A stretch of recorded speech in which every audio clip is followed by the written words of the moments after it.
দেশের প্রয়োজনে দেশের স্বার্থে এখানে বিরোধিতা করলে তো তারা বিপদে পড়ে যাবে। সেই কারণে আমি মনে করি এবং বিরোধী দলের আন্তরিকতা যথেষ্ট আছে, সবাই মিলে তারা সবাই নেতৃত্বে যেটা হচ্ছে সেটাকে তারা অস্বীকার করে না বলেই তারা সবকিছুতে হা বলে। সংবিধান সংশোধনের বিষয়ে আমরা কমিটি গঠন করব, আমরা আলোচনা করছি। এটা সুবিধার সময় আমাদের আরো অনেক কিছু সংশোধন করতে হবে। সেই মিলিয়ে যখন সব মিলিয়ে আমরা একটা গুচ্ছ আকারে তৈরি করতে পারবো, তখন আমরা সংবিধান সংশোধনের বিলের ব্যাপারে আগাবো। আপনারা এই কয়েকদিনই দেখছেন যে বিরোধী দল এবং আমরা সবাই মিলে একসাথে হা করি। হা করার অর্থ কি? যে আমরা ভালো কাজে সবাই সম্পৃক্ত। বিরোধী দল ভালো কাজে সম্পৃক্ত অবশ্যই থাকবে, আমরা প্রত্যাশা করি তাই।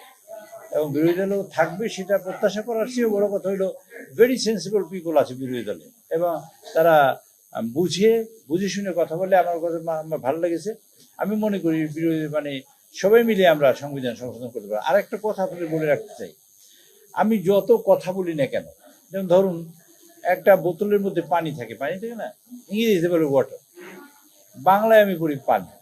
একজন মানুষ সেটাকে জল বলে, আরেকজন মানুষ সেটাকে আপ বলে, আরো অনেক মানুষ অনেক ভাষায় কথা বলে। কিন্তু আমি যদি বোতলের মধ্যে যা রাখছি সেটা কি আসলে পানি। আমরা যত কথাই বলি না কেন, সর্বশেষ যা করতে হবে তাহলে সংবিধান সংশোধন, তার কোনো বিকল্প নেই। দুইটা কেস আমরা করতে পারি।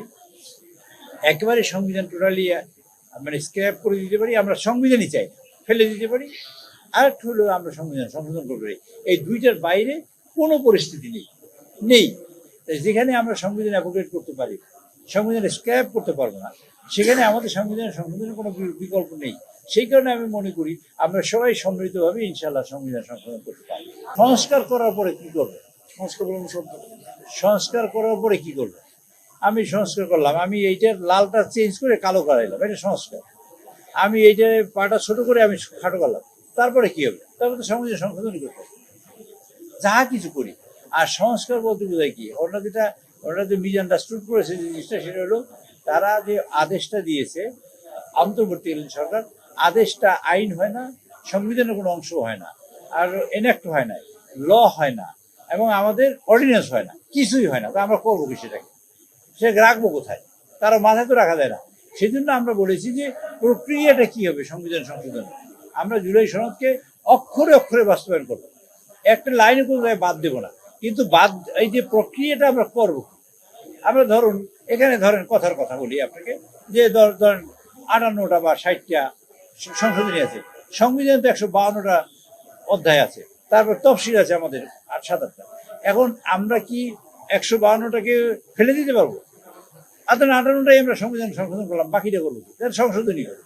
সব কথা শেষ কথা হলো সংবিধান সংশোধন।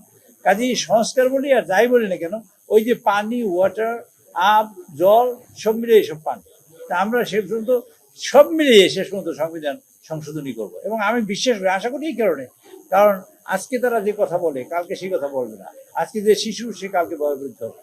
আর আজকে যিনি নতুন পার্লামেন্টে এসেছেন তার অনেক কথা থাকতে পারে, কিন্তু যখন কালক্রমে দেখবেন পার্লামেন্টের সিস্টেমেই এবং এই পদ্ধতিতেই গণতন্ত্রে বিকশিত করা সম্ভব, এই পদ্ধতিতেই গণতন্ত্র দেশে হয়, তখন তারা এগ্রি করবেন বলে আমি বিশ্বাস করি। এবং আমার খুবই আশাবাদী, একটু আশাবাদী না, অনেক বেশি আশাবাদী। আমরা প্রস্তাব দিয়েছি এই ক্ষেত্রে এরকমের, আমরা প্রস্তাব বলতে যা বোঝায় তা আমরা ওইভাবে সিরিয়াসলি কোনো আলোচনা করি। আমরা দুইটা মুলতবি প্রস্তাব এনেছি, একটা বিরোধী দল থেকে, একটা সরকারি দল থেকে, দুইটা টকটক হয়েছে। এখন আমরা একটা কনসেনসাসে আসবো, বসে কোনো একটা সময় আলোচনা করে, যখন যে কনসেনসাস হিসেবে আসবো আপনারা দেখবেন তখন।